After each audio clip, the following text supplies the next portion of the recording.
Those who are connected on this call, we are going to spend some time discussing about impact of COVID-19 on the infrastructure and real estate industry. And towards the end of our presentation, we'll discuss about need for rebooting leadership skills. We believe post-COVID-19, managers will have a demand to deliver projects in a manner leveraging processes which are different from what has been pre-COVID-19. Our discussion will follow a sequence where we'll spend some time talking about impact of COVID-19 on the industry, and we are going to discuss about our insights from a recent research. Then we'll do some deep dive on the infrastructure and real estate.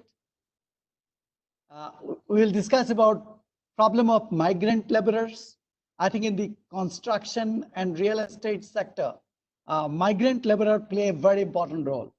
They actually make very significant contribution to the economy of our nation.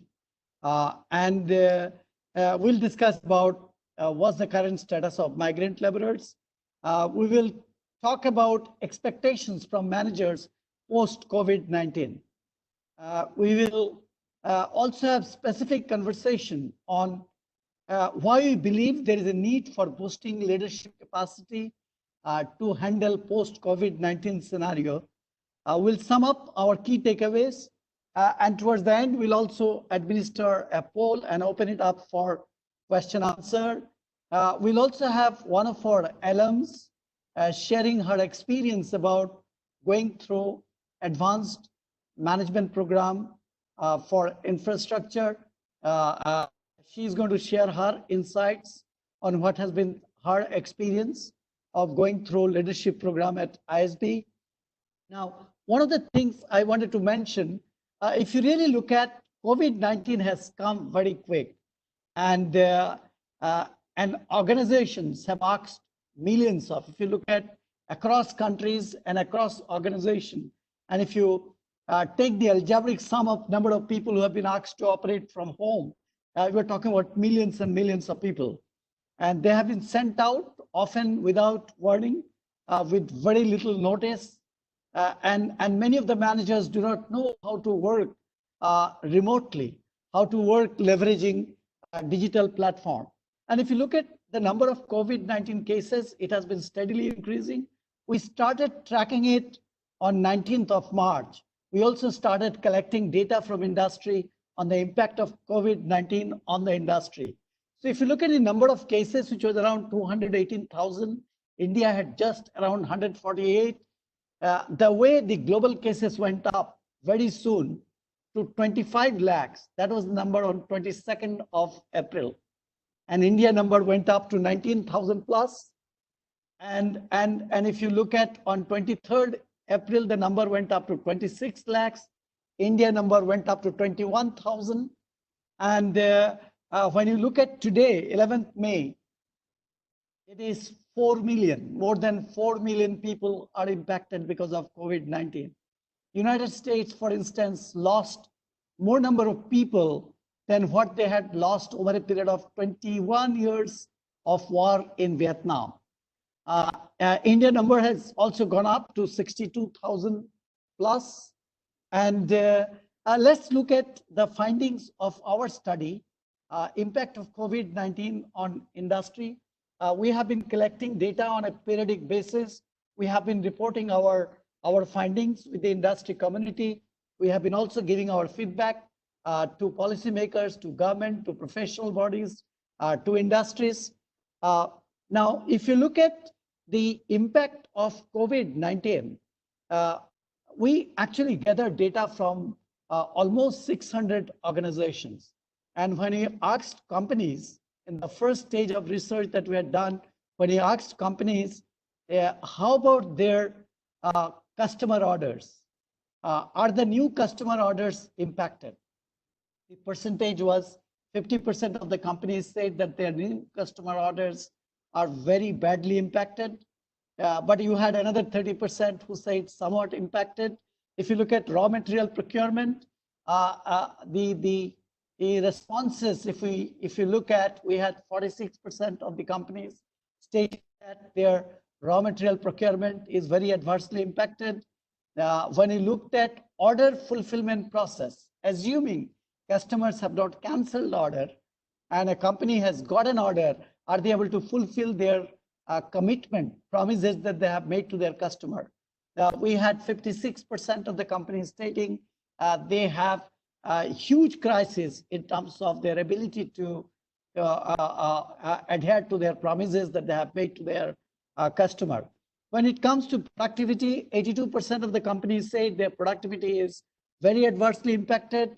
And when it comes to reduction in workforce, we ask companies, what's happening with your workforce? Are you forced to reduce your manpower?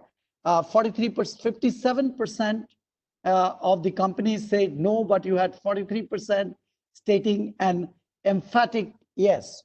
We move to the next question. The next questions were related to top line, bottom line, and cash. So we asked companies, what's happening with your top line? What's happening with your sales turnover? We had 59% of the companies stating that sales turnover is very badly impacted. You had another 31% stating somewhat impacted. When it comes to profit, we had 50% of the companies saying that their profit is very badly impacted. You had 89% of the companies stating their cash is a big problem. This percentage, when we conducted the study again in the month of April, the number went up from 89% to 96%. So 96% of organizations stating that cash is a big problem. Now, doing business in the era of social distancing, we asked people, do you have infrastructure for work from home? 62% of the companies said yes, they have infrastructure to work from home. But when you wanted to know and do a deep dive, that when we looked beyond just WebEx and Zoom, do they have the infrastructure to do innovation? Do they have an innovation platform? Can they really remotely get connected and collaborate? Do maybe collaborative design? Maybe do project management, sitting at home? Can they do digital simulation of their project? Can they do digital testing of their product? The answer was that 28% said yes. But as the lockdown continued and we stayed connected with the respondents and we asked them question, our situation improving, they actually realized that innovation platform is different from just WebEx or Zoom. In innovation platform, you are expected to stay connected, collaborate, run your business, not just meetings. We wanted to understand indigenization. Would COVID-19 accelerate the urgency of indigenization in our country? We had 90% of the companies saying yes. They say that Indian companies will be compelled to explore indigenization initiatives in the manufacturing and other sector. This number went up to 96% when we did this, repeated this study in the end of April. When we asked question about whether government is doing enough to overcome the pandemic, we had 45% of the companies stating yes, they believe government is working hard. You had another 36% stating that they believe it's probably not good enough. Now, when you look at the migration problem, especially in the infrastructure and real estate, I think these two sectors are going to be hugely impacted because of migration problem. So there is a recent study which shows that 120 million people have already lost job in the country, and 1/3 of them, that is 40 million, are actually migrant laborers, and 78% have not been paid since lockdown. So though government advisory has been that companies should pay salaries, I think companies are going through bad patch. At a ground level, 78% probably of the migrant laborers haven't got their salaries. And you have almost 64% of migrant workers are left with less than 100 rupees. Now, let's take as a case the case of Punjab. Now, if you look at Punjab, Punjab has the history of seva. You go to Gurudwara, you would find that in Punjab, the migrant laborers, I don't think they have a problem of food. And if you look at the role that migrant laborer plays in the economy in Punjab, for example, in Punjab you have around 2.52 lakhs industrial units, and out of that, to serve these industries, you have 12 lakh migrant workforce. And if you look at agriculture, Punjab plays a very important role for food security of our country. Almost 40% of agricultural goods are actually produced by Punjab. And you have another 12 lakhs people who work during the agriculture season, during sowing and harvesting. So you have a large number of migrant laborers working in Punjab.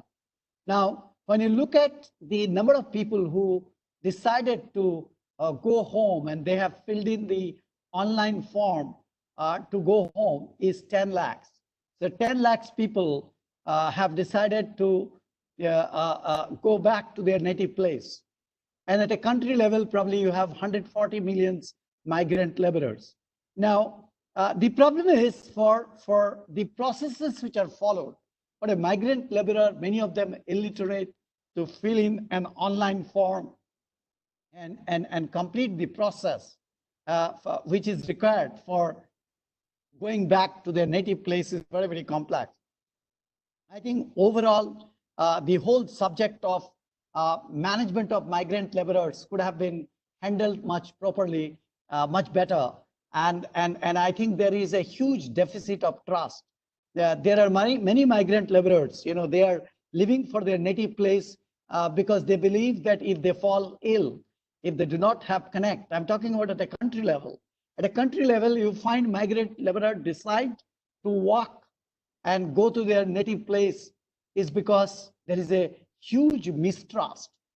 There is a gap, and they probably believe that if they fall ill, they will not get the kind of support they need, and they choose to take the hardship and go back to their native place and decide. Many of them, say that they want to die if they die, in presence of their family members. I think the migrant laborer problem is very big. And I think just the government and policymaker may not be able to solve this problem. We got to be listening to people. We got to be listening to scientists, people who are familiar with solving big social crises. I liked, what Professor Esther was telling in one of the interviews, that the processes that we devise in combating problems like COVID-19, the key thing is going to be how quickly we take decision, but more importantly, how we make the processes simple. Because just to do due diligence, if we make our processes intelligent, at a ground level, execution will become very, very difficult. I would like to share with you, I remember, a couple of years back, I visited several sites where transmission towers are actually constructed. And I found in the transmission tower at high elevation, you have the migrant laborer who works. And in majority of these people, they come from specific states and specific villages. Because even if you give money to a person and ask him to work at a high altitude, they may not like to work because they'll be scared to work. So you have people coming from specific villages of Bihar, West Bengal, Odisha, and probably Jharkhand. They work in the transmission sector. Now, all these people, when you restart your activities, they may not be available. Now, if you look at when government has been giving advisory, requesting people that look follow social distancing, hand wash, wear masks. And you look at pictures like Delhi, when the liquor shops were open, you feel surprised. How can in a country like ours, people can be so irresponsible? I think it's not just about asking government what government can do. I think there's a lot that we can do as citizens. Now, I think post-COVID-19 expectations from managers in the real estate and infrastructure sector would change. Managers will be expected to understand how to deliver projects in an accelerated manner. How do you deliver projects faster? You will find in many contracts, there will be this force majeure clause. How do you handle force majeure clause? One got to have understanding. One got to understand how do you manage contract to minimize disputes. One got to understand how do you enhance workforce productivity to combat the acute labor shortage, which is expected post-COVID-19. We're going to operate with lesser number of people. How do you ensure that the productivity is higher? In many cases, you will find your raw material supply will be disrupted. So if you have given a big contract to a big contractor and they are buying their input materials, construction machineries, raw materials, goods from suppliers, and if your supplier is having a problem, your project will have a problem. I think we need to understand how do you identify alternate sources for raw materials, input materials, and work from home and collaborating remotely is a skill that we need to really understand. We need to boost efficiency, we need to boost productivity, and we need to understand how do you leverage digital technologies to take your infrastructure and real estate projects to the next level. We need to anticipate delay in project, and we need to understand that many of our contractors and subcontractors will have acute cash shortage. And because of cash shortage, they will not be able to mobilize their workforce. So it will be important to understand how do you react to such situation. Globally, if you look at COVID-19 problem, travel industry has been impacted, automotive industry has been impacted, consumer electronics and semiconductors industry has been very badly impacted. You look at the service sector is impacted, travel, tourism, hospitality industry is impacted, oil and gas sector is impacted, LNG sector is impacted. Now, if you really look at, and if you do a kind of a reality check, of current supply chain in multiple industries, right? Let's also look at a few other industries. If you look at pharma industry, 72% of our raw materials come from pharma industry. And in India, we use these raw materials and convert these raw materials into drug, which we export to United States, to Europe, to UK, to European Union, to Africa. And I think our pharma industry, this supply chain is very badly impacted. If you look at the electric mobility industry got tremendous support from a government, and government was encouraging companies to manufacture electric vehicles in our country. Barring a few exceptions, what has really happened is our country, if you look at automotive sector, our good chunk of the raw materials that we procure, they come from China. So 27% of China, our input material, that is China accounts for 27% of India's automotive component import. So coming back to electric vehicle, if you look at electric vehicle, majority of the companies in our country, they import battery from China. They import the battery management system from China.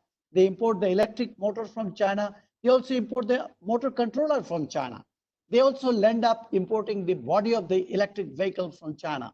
Net, what they do in India under the heading Make in India is assembling electric vehicle. And I think our entire supply chain today is in deep trouble. We got to understand how do we develop indigenous sources. So if you look at our road, our National Highway Authorities of India, they had a very aggressive plan to monetize the road infrastructure, road and highway infrastructure that they have already built, so that that can be used for building new highway and roads.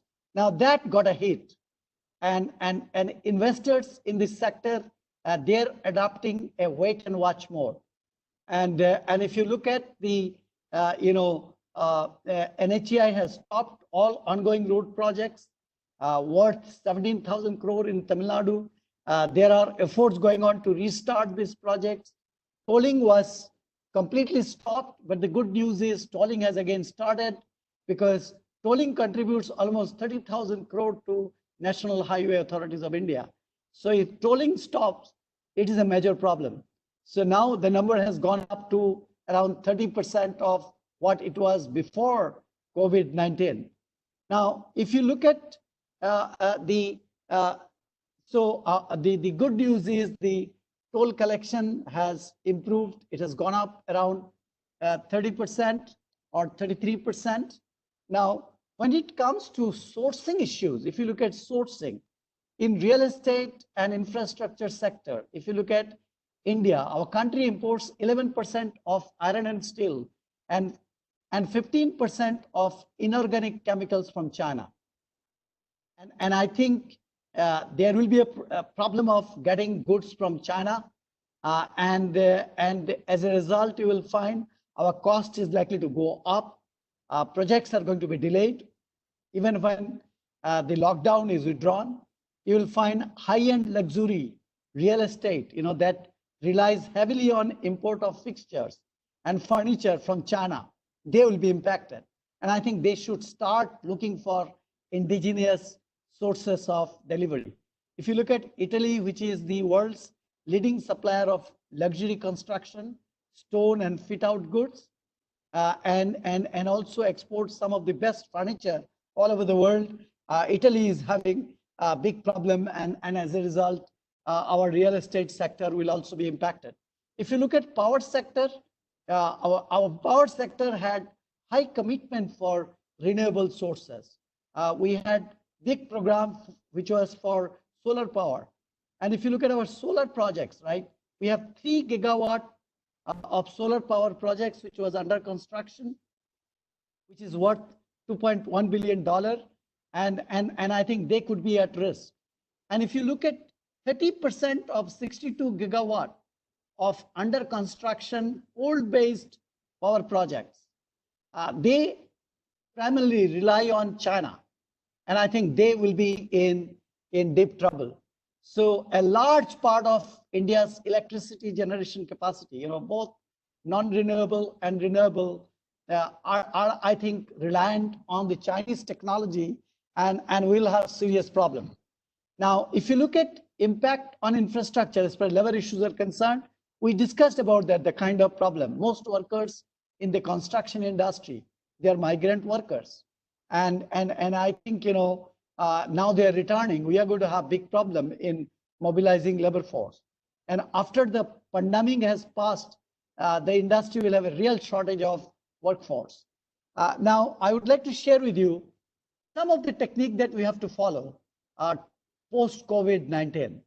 Now, we got to adapt technologies, tools which help you to do accelerated project delivery.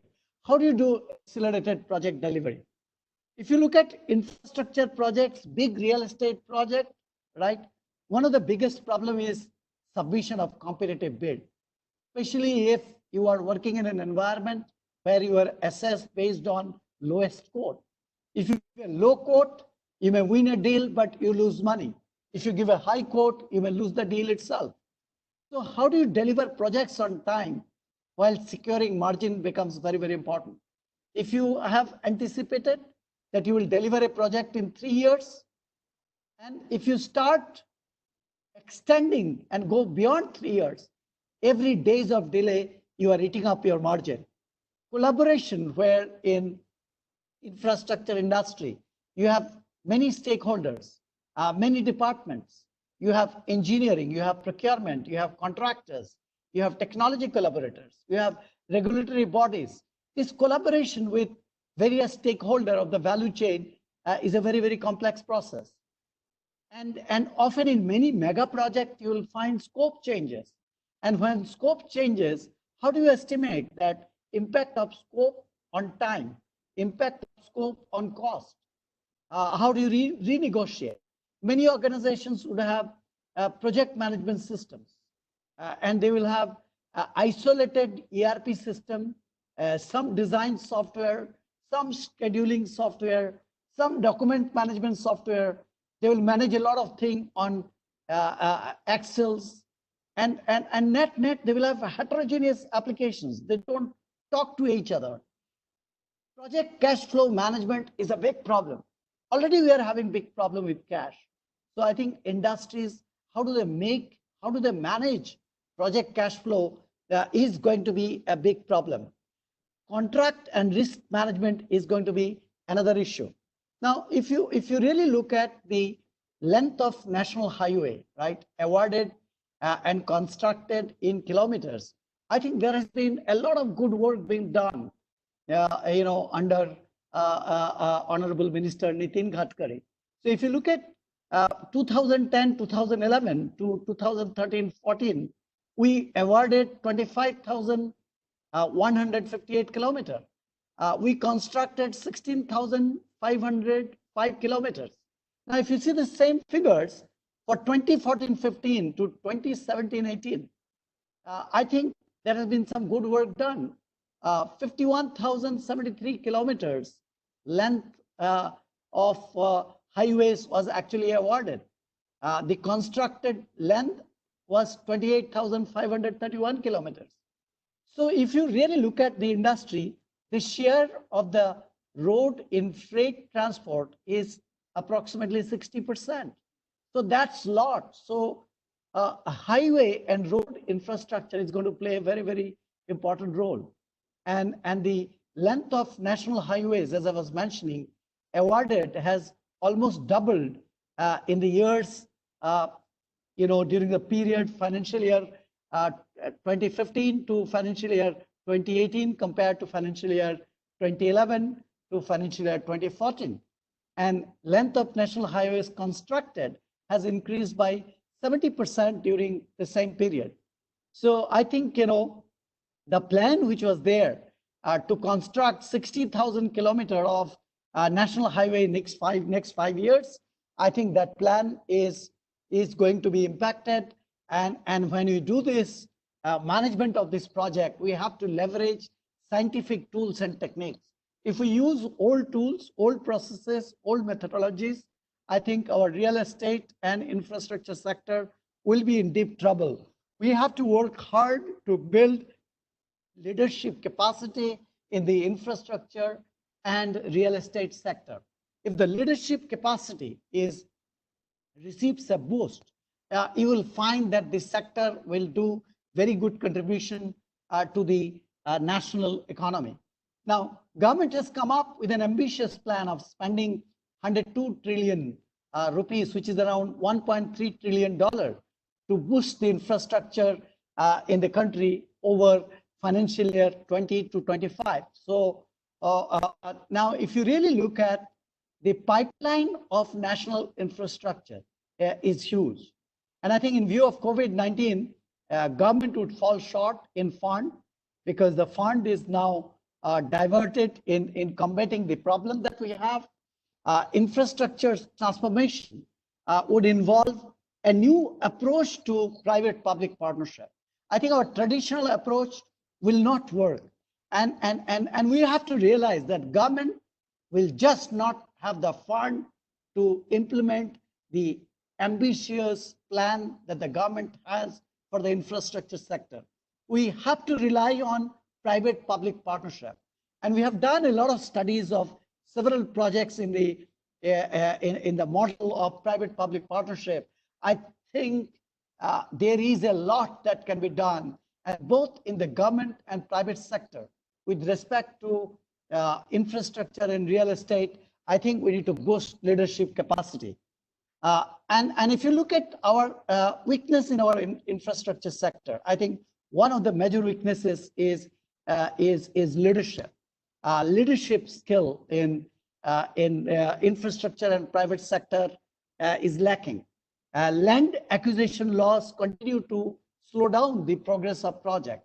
If you look at our structured regulatory and policy framework, or if you look at the operating and financing regulations, we have problem.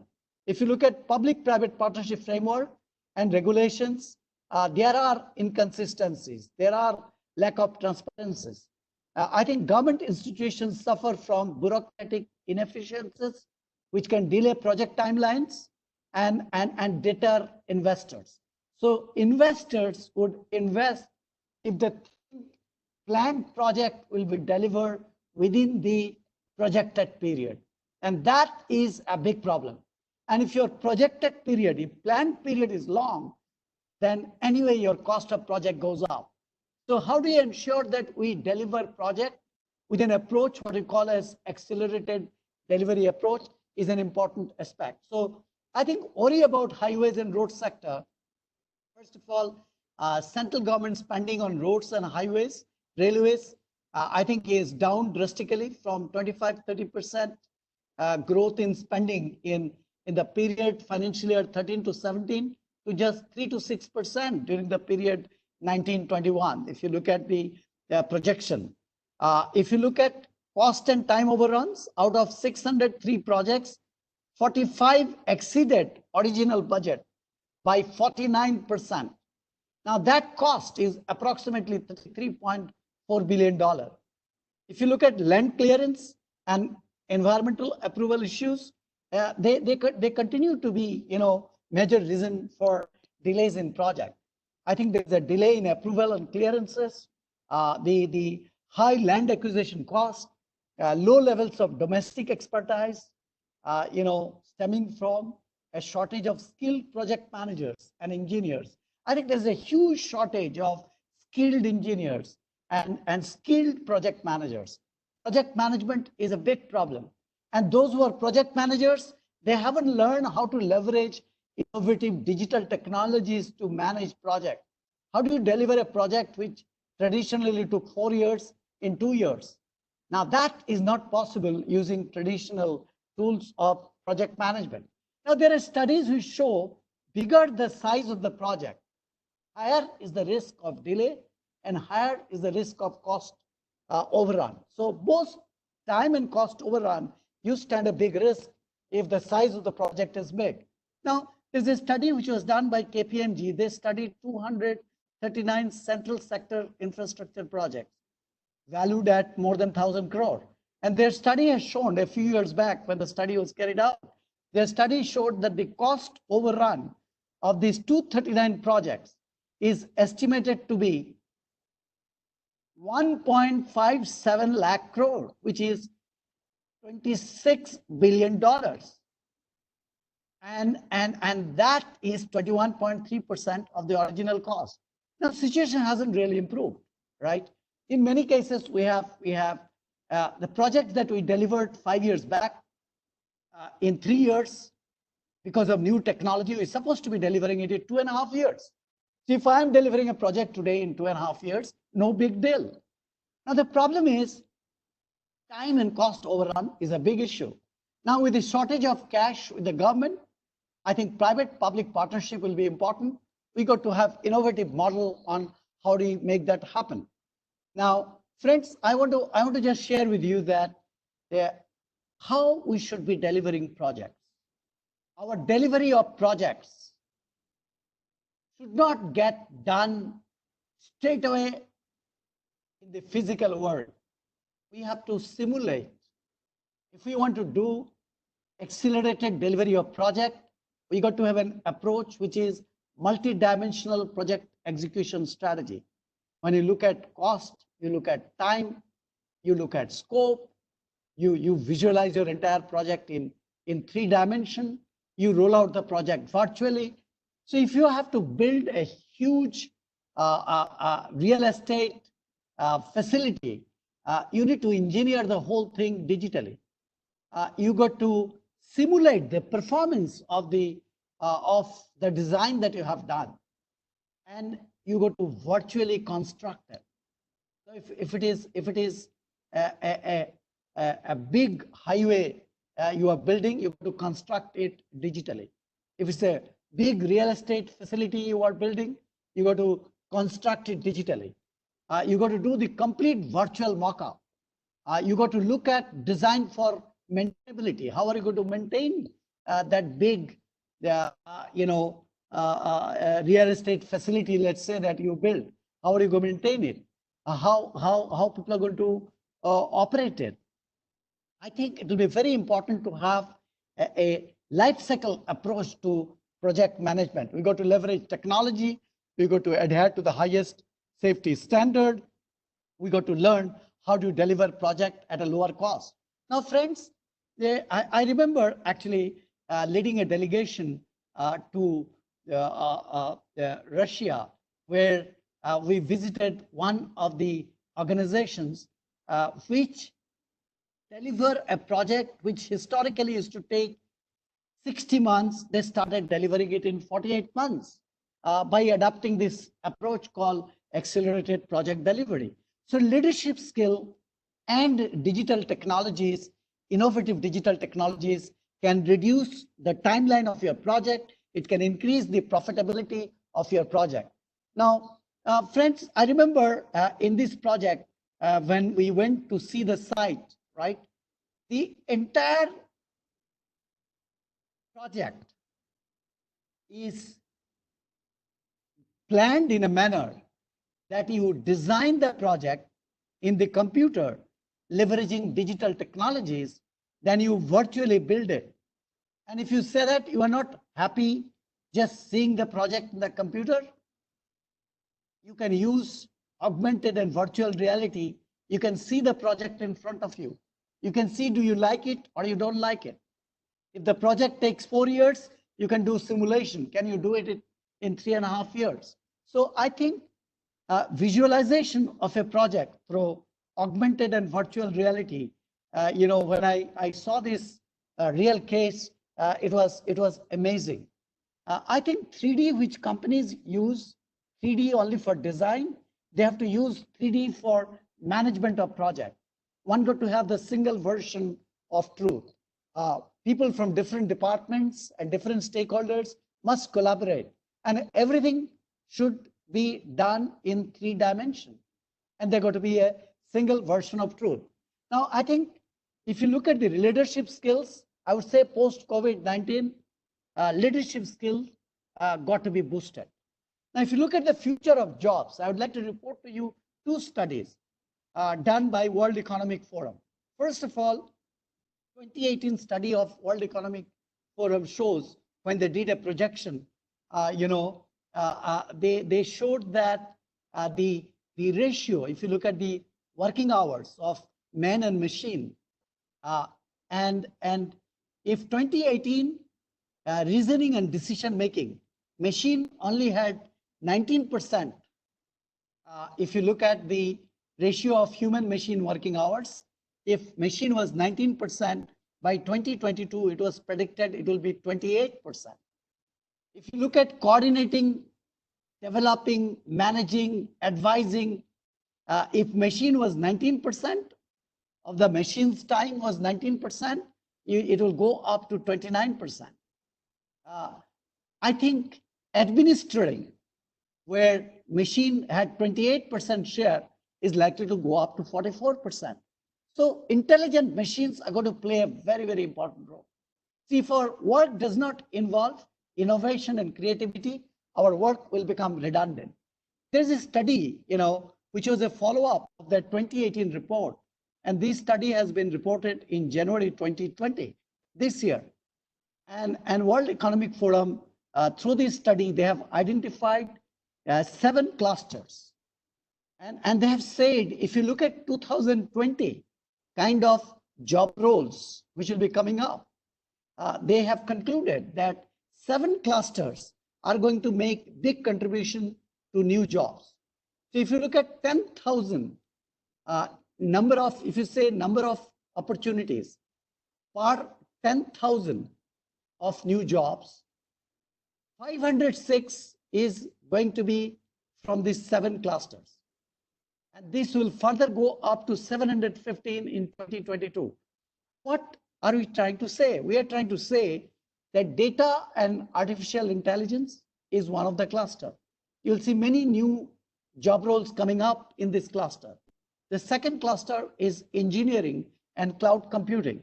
Again, you'll see a lot of new roles coming up. People and culture, product development, sales, marketing, and content development. It will go through innovation. You will have a lot of new roles coming up. Care economy, green economy will create new opportunities. So it will be very important that the leaders are able to boost their leadership skill, and they need to understand how to leverage these newer skills. So some of the skills are going to be important. I think complex problem solving. We need to learn. Collaboration with human and robots will be important. Ability to innovation will become an important quality. Emotional intelligence, cognitive flexibility, use of digital technologies. Managers and leaders must understand how to use innovative digital technologies. Ability to simulate in a virtual world. I gave you the example of a massive project, right? The organization reduced the time that they take in delivering the project by leveraging digital technologies for designing, virtually constructing, and understanding the performance of the project before doing it physically. I think cybersecurity will be a very, very important skill. Now, we believe as far as the leadership skills are concerned, infrastructure finance, infrastructure economics, infrastructure regulation, social environmental issues in infrastructure, understanding infrastructure project management, contract management, legal issues, dispute resolution, how do you do stakeholder analysis, how do you do public-private partnership, how do you do strategic planning for infrastructure, how do you do negotiations, how do you manage teams, how do you manage change, how do you do digital transformation in the infrastructure and real estate business. And there are many entrepreneurs, developing an entrepreneurial venture for infrastructure is also one of the skills which will be important. At ISB, we have got a leadership program for developing leaders for the real estate and infrastructure sector. We only enroll experienced people. Now, what we really do is we tell working professionals, you don't need to give up your job. You need to come to our campus just for 9 days. Our program starts on 24th July, the first residency of 9 days. If situation does not improve of lockdown situation, we'll move online. So learning now, leveraging technology has become much easier than before. And in this particular advanced management program for infrastructure, people learn how do you manage infrastructure project, how do you manage a real estate project. The learning is a mix of classroom learning, online learning, self-study, and you also do a project. Now, the live projects that you do, it becomes a great experience for you for solving new problem. The program starts on 24th July. If situation does not improve, the first residency will be then online. It's just 9 days you spend. Then you come back in the end of November, again spend 9 days. Then you come next year on 30th of Jan, spend 9 days. And then you come, after your financial closure, you come on 16th of April, spend 9 days. 3 residencies are in Mohali, 1 residency is in our Hyderabad campus. And I think the learning that we do, the skills that you develop, you'll end up having growth in your own organization. You'll end up seeing new opportunities in other organizations. If you are an entrepreneur, you'll end up learning how do you make your infrastructure and real estate business more profitable. What I'm going to do now, I'm going to request one of our alums Minal Srinivasan. Minal, I don't know whether you are on the line. I wanted you to briefly introduce yourself. She went through the experience, and over to Minal. Thank you, Chandan. Pleasure to be part of this forum and happy to share my experiences with AMPI if it's of any relevance and consequence to the participants here. So good evening, ladies and gentlemen. I am Meenal Srinivasan. I currently run an environmental consultancy and engineering firm. It's a family business. I've been in it since last 3 years. And prior to that, I have got a corporate background in the field of education and executive education talent management, where I've worked with several organizations, helping them set up and running businesses in this domain. I currently leverage my corporate experience also to do some startup mentoring and coaching to some senior leaders and also startup founders and CEOs. So that's a little bit about me. What was it that I was looking for in terms of wanting to select a program? So obviously I've been an entrepreneur in the field of environment consultancy, which is a subset of an infrastructure industry. So my objective was to gain in-depth knowledge of the infrastructure industry. And when I was looking for a program, I had a three-pronged criteria. One is the credibility of the institute or the B school, which obviously ISB was a big tick mark. Then second was the course structure itself, the ease of doing the program, the methodology, whether the content was research-based, industry-focused, all of that. So that was also a tick mark. And most importantly, for me is what kind of return on investment would I be looking in terms of my time and money if I were to do this program, because it's actually a lot of investment of almost a year of your life into the program. So happy to share my experience of doing the AMPI Advanced Management Program for Infrastructure. So I'll just briefly talk about the things that really appealed to me in the program. So one of it was this program is a beautiful blend of general management aspects and the various modules of in the infrastructure industry. So it kind of equips you to lead, as Dr. Chandan was talking about, leadership skills in the infrastructure industry. So it equips you with the skills and the knowledge required to be able to lead either be it your business or be it you're leading a large project, or for that matter, you're having a leadership role in a infrastructure domain with any organization. So you have modules of general management typically, which is negotiations, change management, which is so relevant today, marketing, you have basics of economics. Now, these are important aspects of knowledge which is required for you to understand your business.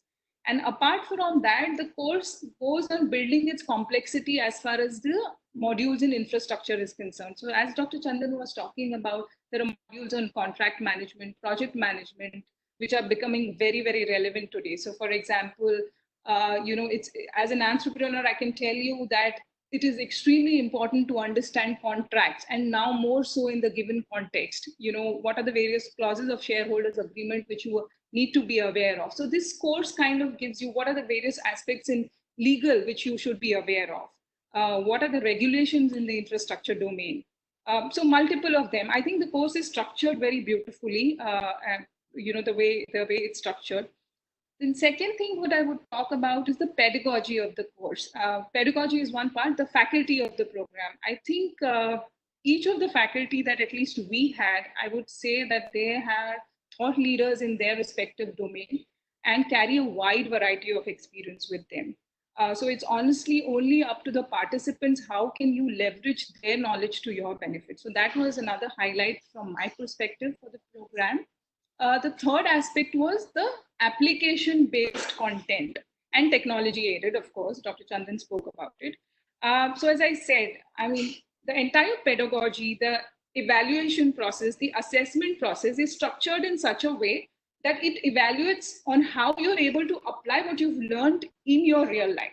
So that's one thing which was very impressive. So we did projects, where you're applying change management concepts in your organization. So it's not something which is very theoretical. It makes you think, how do I apply this particular thing in my organization on the project?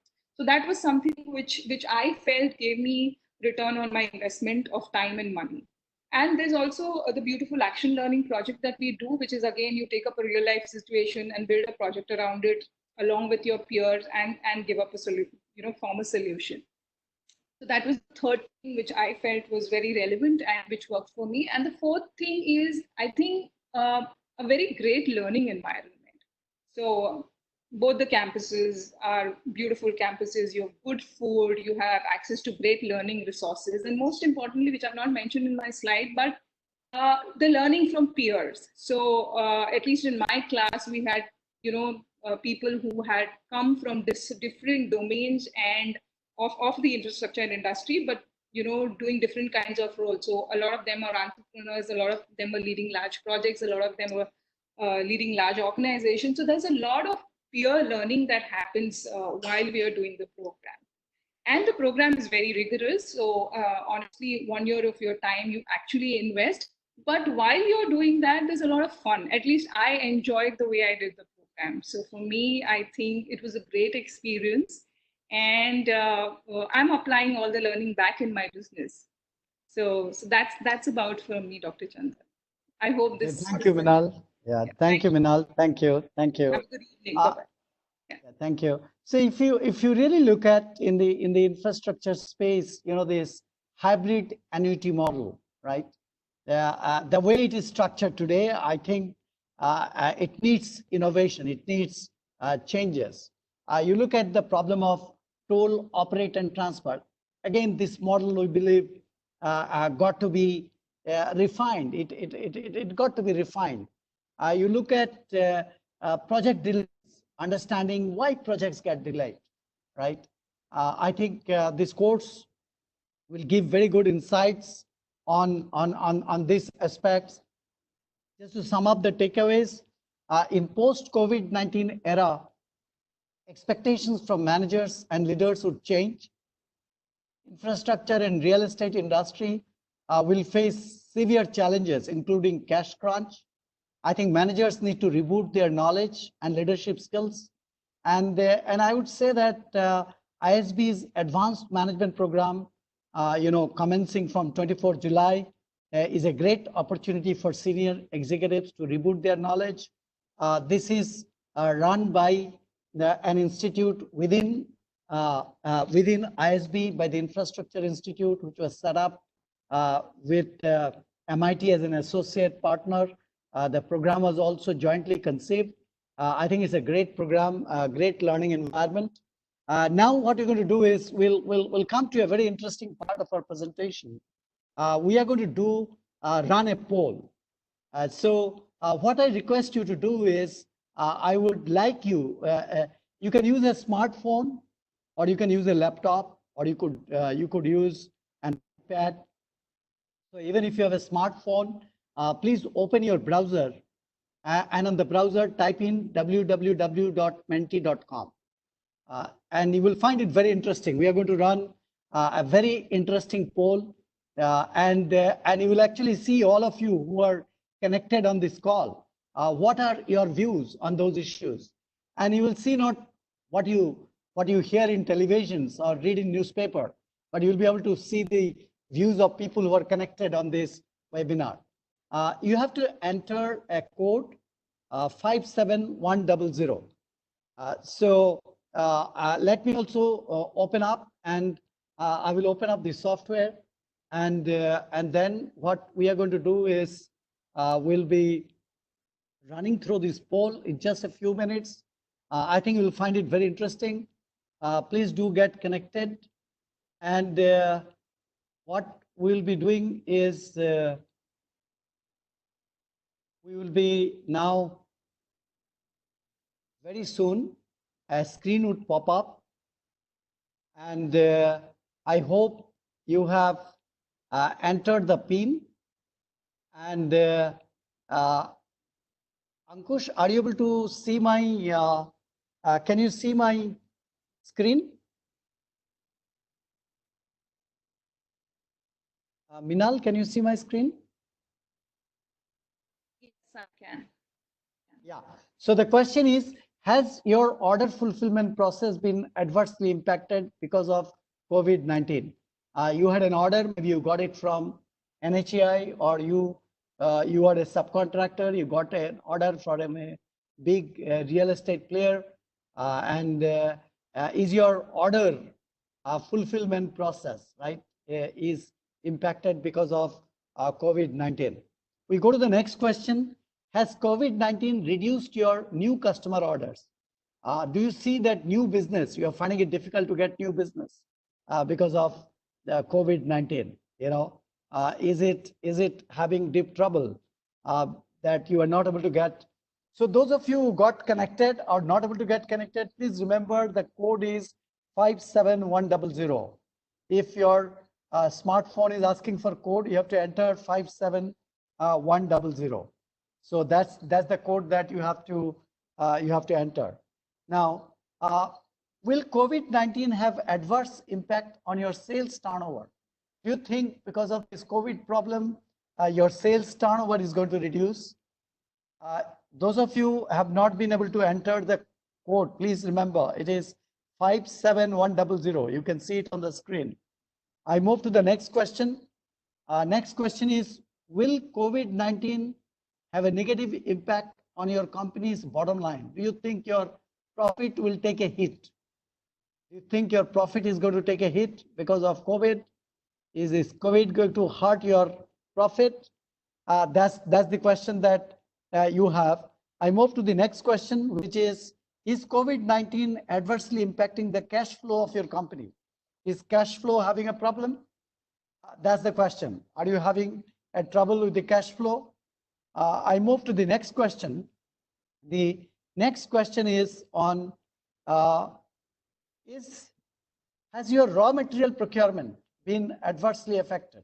You'll find in highway and infrastructure and real estate, a lot of thing is actually imported.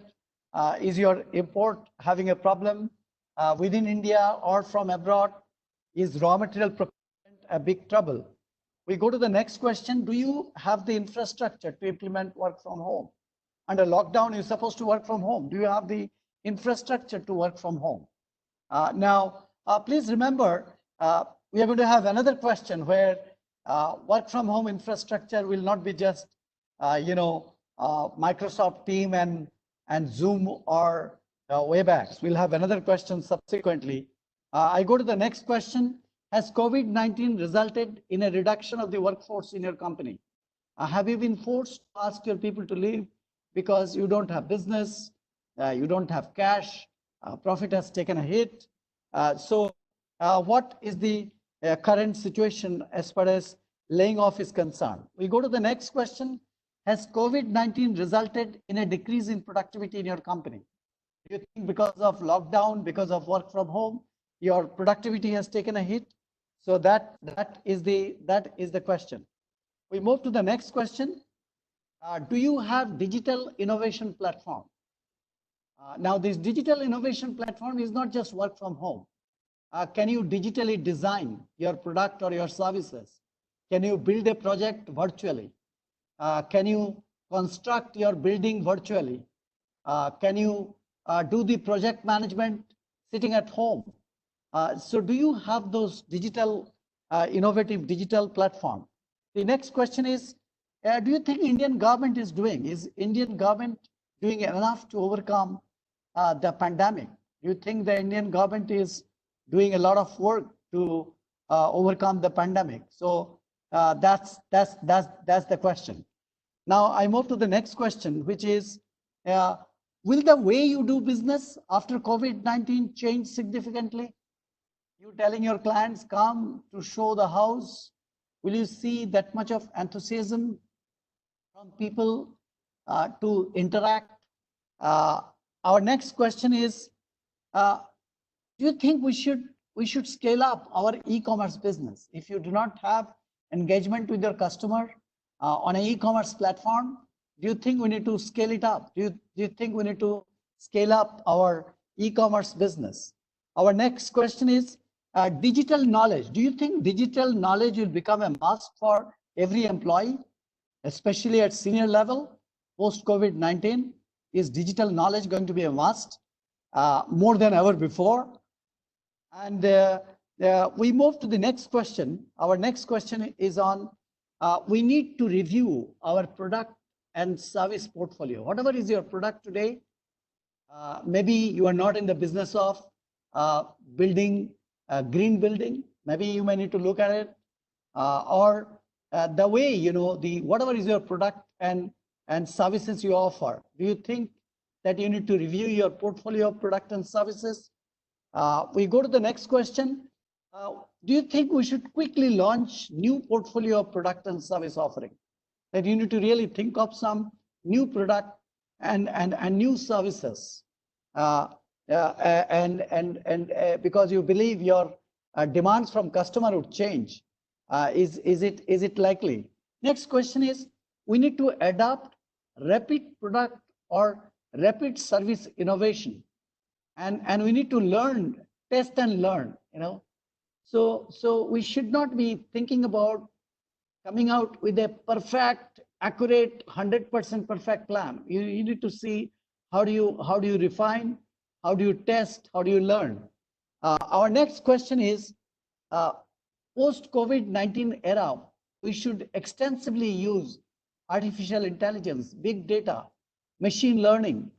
Those who are in the real estate business, maybe, to understand the customer sentiment, right? Those who are in the big highway business, maybe they need to understand the sentiment of citizens. So should we be using new technologies for that? Next question is, employees need to reboot their scientific management knowledge to combat post-COVID-19 crisis. We cannot have the same management skills that we had. That may not be good enough. Maybe we need to be familiar with scientific management tools and techniques to be able to solve the problems that we have because of COVID-19. Have we managed the migrant labor problem effectively? What's your view? Have we managed the migrant labor problem effectively? And we know that as far as construction and real estate is concerned, and infrastructure, migrant labor will play a very important role. And do you think we have managed it well? Next question is the last question. Which sector do you come from? Is it IT services? Is it service sector? Is it textile? Is it food processing? Is it pharma? Is it infrastructure? Is it real estate? Is it education? So which is the sector that you come from? So friends, I think this is our last question. We will move back and we open up the floor for question answer. If you have questions, we'll be very happy to answer those questions. Please feel free, type out your question on the chat, and then we'll be happy to share with you. So it's time for question answer. Any question?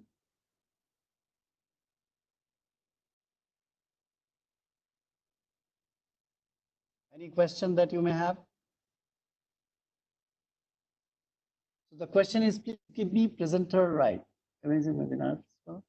Now this is so somebody is saying amazing webinar. Any question that you may have?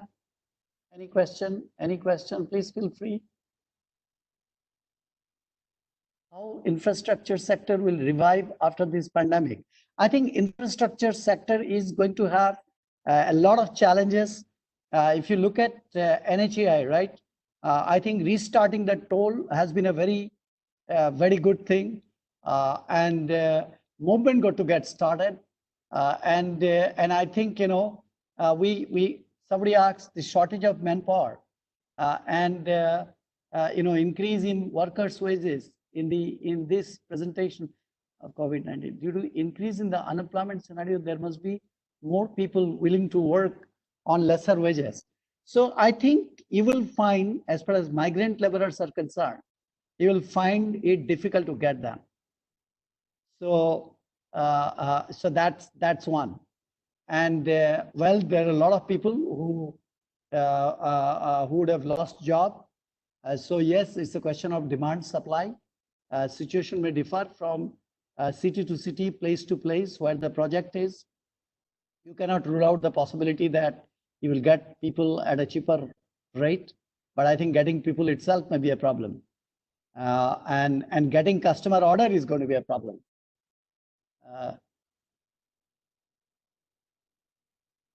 Yeah, so somebody asked, does the data, represent whole of India? Answer is yes. That's not about one, one specific state or region. It was, our study was a global study.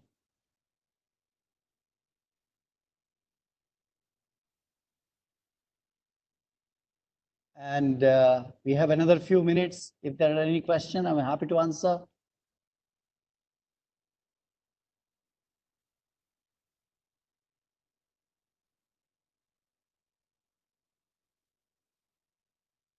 Yeah, so they wanted to know what is the sample size. If you look at our sample size, what I was showing you was based on 300 organizations. But today we have data that we have collected. It is from more than 1,000 organizations. We have done this data collection in different sectors. We have done it exclusively only for MSMEs. We have done this at sector level. We have done this at industry level. So it is, sample size is pretty sizable sample size, yes. Any other question? So if there is no more question, we conclude. I would like to thank all of you for joining the call. Yeah, somebody was asking that only real estate. Well, real estate sector, the situation is very bad actually. But I think you may find real estate prices going down. You might find banks coming out with some very innovative models. There may be some big players coming up and taking over many smaller projects.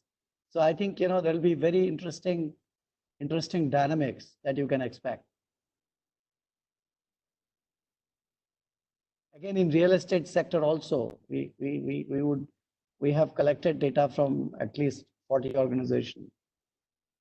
Manufacturing sector, we have collected data from more than 500 organizations.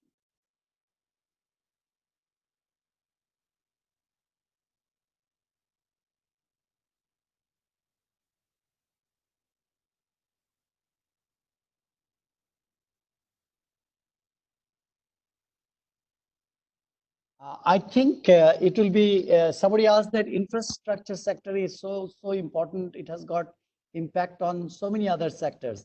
I tend to agree. In fact, government has to really come out with very innovative model. We've got to be doing things that we have never done. We have never dreamt we will do. I think innovation is going to be the key, and speed of decision making. Well, we are working. They asked, are we working with industry bodies? Yes, we are working with CII. We are working with India Chamber of Commerce. We are working with Indian Smart Grid Forum. At least these three entities, we are very active. How do you see challenges in manufacturing sector?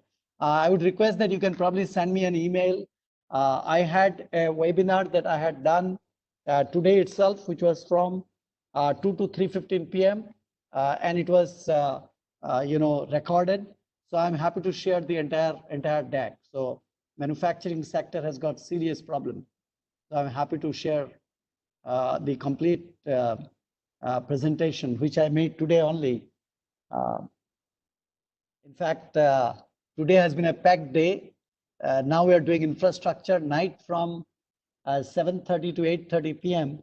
I'll be addressing our incoming PGP students. All of them come with experience. I think we expect around 700 people for that call. Do send me an email.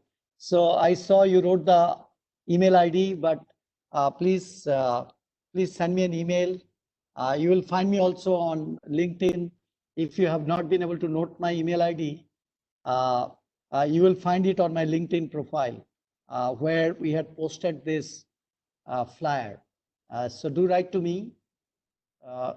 then I will ensure that you get the input. Which industry would quickly come out of the issue? Which industrial? I think there are some industries which are doing well. Definitely the essential goods, they will come out well.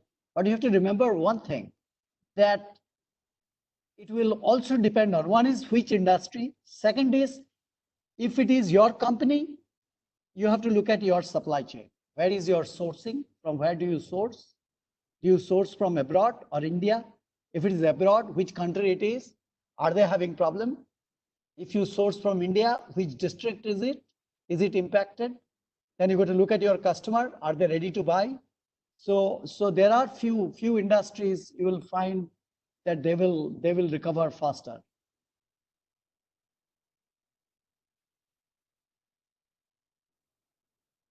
Any other question? For new infra projects, the market sentiment may not support, private-public partnership. I think government is not going to have fund. The plans are huge.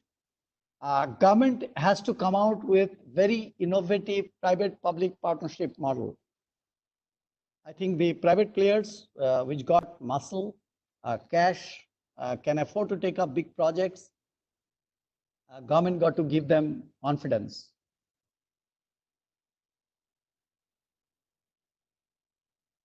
So I think private-public partnership. And please, I mean, those of you who would like to learn the latest in the, in terms of leadership in infrastructure and real estate, I think, well, we got a selection process, but if you are already experienced people, you would always get a preference, because our advanced management program is for working professionals. It is for people who are experienced people. Somebody is telling that we need to do innovation. Yes, I agree. We have to do innovation. I think status quo will not work. A manager who was considered to be the top performer post-COVID-19, he or she may not be the top performer. Your challenges could be quite different.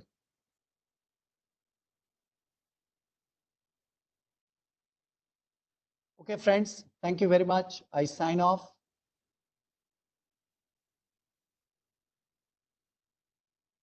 All the best to all of you.